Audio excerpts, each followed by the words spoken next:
कहानी बताती है कि 7 रोज तक उसी कुएं में पड़े रहे।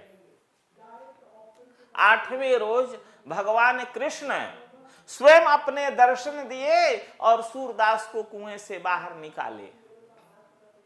निकालने के बाद उन्होंने पूछा कि सूर, मैं तुम्हारी भक्ति से बहुत प्रसन्न हूं, मुझसे कोई वरदान मांग लो। अब बताइए, अंधे को आंखें मिल जाए, इससे बड़ा वरदान क्या होगा। सूर जन्मांध था, 7 रोज तक कुएं में पड़ा रहा।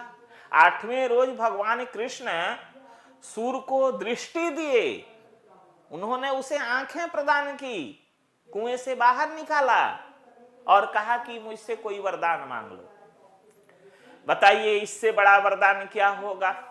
सूर ने कहा कि हे भगवान, यदि आप मेरी भक्ति से प्रसन्न हैं तो मुझे यही आशीर्वाद दीजिए कि जिन आंखों से मैंने आपका दर्शन किया है वे आंखें सदा के लिए बंद हो जाए।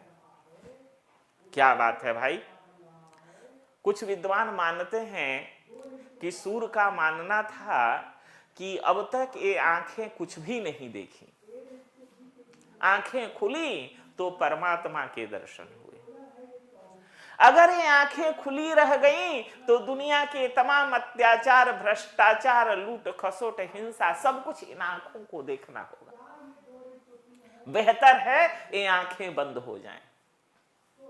दूसरी बात, जब हम किसी को प्रेम करते हैं तो उसे अपनी आंखों में बसा लेते हैं। काश ये आंखें बड़ी होती, मैं तुम्हें अपनी आंखों में बसा लेता। दिल में बसाने की बात तो और है, आंखों में बसा लेता। कबीर ने भी अपने परमात्मा को आंखों में बसाया। क्या कहा? नैना अंतरी आओ तुम, माने तुम मेरी आंखों के भीतर आ जा।